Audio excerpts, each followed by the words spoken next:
ناظرین کرام، دنیا میں جب بھی کوئی تکلیف پہنچے تو بجائے اس کے کہ ہم لوگوں پر اعتراض کرنا شروع کر دیں یا بے صبری میں اللہ جل وعلا کی تقدیر پر تنقید شروع کر دیں، ہمیں چاہیے کہ ہر تکلیف پر بھی اللہ جل وعلا کا شکر ادا کریں، کیونکہ ہر بڑی یا چھوٹی تکلیف پر ثواب ملتا ہے۔ یہاں تک کہ حضرت انس بن مالک رضی اللہ تعالیٰ عنہ روایت فرماتے ہیں کہ نبی کریم صلی اللہ علیہ وآلہ وسلم نے ارشاد فرمایا، اگر کوئی شخص کوئی چیز اپنے کپڑے کے کنارے میں رکھے، مثلا جیب میں کوئی چیز رکھ لیتا ہے، جب وہاں ہاتھ لگایا اور اس چیز کو نہ پایا، فَيَخْفِقُ بِذَلِكَ فُوَاتُهُ فَيَرُدَّهَا اللَّهُ عَلَيْهِ وَيَكْتُبُ لَهُ أَجْرَهَا، اس پر اس کا دل دھڑکا کہ میری چیز کہاں چلی گئی، پھر اللہ جل وعلا نے وہ چیز اس کو عطا فرما دی۔ مثال کے طور پر آپ اپنے فون کو دائیں جیب میں تلاش کر رہے تھے، ہاتھ ڈالا، فون نہ ملا تو اچانک آپ گھبرائے، آپ کا دل دھڑکا، پھر بائیں جیب میں ہاتھ ڈالا تو وہ فون مل گیا۔ تو وہ جو چند سیکنڈ کی تکلیف پہنچی، حضور اکرم صلی اللہ علیہ وآلہ وسلم نے ارشاد فرمایا وَيَكْتُبُ لَهُ أَجْرَهَا، اس چھوٹی سی تکلیف پر بھی ہمارا کریم رب اجر لکھ دیتا ہے۔ یہ حدیث مسند ابو یعلا اور مسند البزار کی ہے۔ ہمیشہ تکلیفوں کا رونا رونے والے محترم ناظرین، یہ بھی تو سوچیں کہ جو رب اتنی چھوٹی سی تکلیف پر نیکیاں عطا فرماتا ہے، وہ بڑی تکلیفوں پر کس قدر انعامات سے نوازے گا، اور آخرت کی کبھی نہ ختم ہونے والی زندگی میں کس قدر عنایات کی برسات نازل فرمائے گا۔ اللہ جل وعلا سے دعا ہے کہ خلاق کائنات ہمیں اپنی رضا پہ راضی رہنے کی توفیق عطا فرمائے، آمین۔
حضرت واثلہ بن الاسقع رضی اللہ تعالی عنہ روایت فرماتے ہیں کہ نبی کریم صلی اللہ علیہ وآلہ وسلم نے ارشاد فرمایا،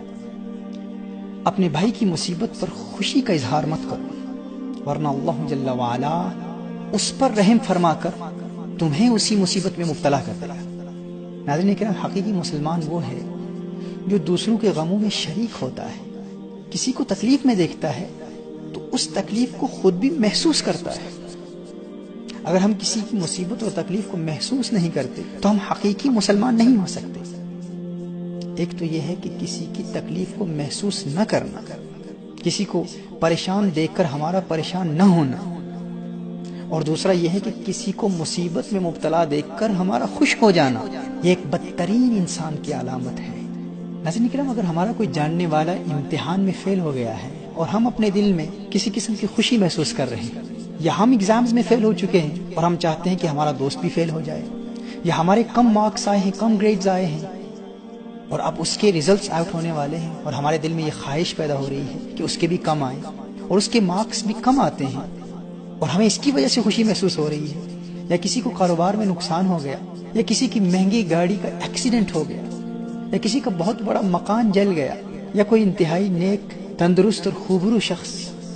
کسی جسمانی یا روحانی بیماری میں مبتلا ہو گیا اور ہم اپنے دل میں اس کے نقصان کی وجہ سے خوشی محسوس کر رہے ہیں، تو ناظرین کرام، ہمیں اپنے دل کا فوراً علاج کرانا چاہیے۔ ہمیں شاید علم ہی نہ ہو اور ہمارا باطن ایک بہت بڑے مرض میں مبتلا ہو چکا ہو، ہمیں فوراً توبہ کرنی چاہیے۔ نبی کریم صلی اللہ علیہ وآلہ وسلم نے ارشاد فرمایا، دوسروں کی جس تکلیف پر تو خوش ہو رہا ہے، اللہ جل وعلا انہیں نجات دے دے گا اور تجھے اسی مصیبت میں مبتلا کر دے گا۔ ایسے شخص کی دنیا بھی برباد ہوتی ہے اور آخرت بھی برباد ہوتی ہے۔ اللہ جل وعلا ہمیں دنیا اور آخرت کی خوشیاں عطا فرمائے، آمین۔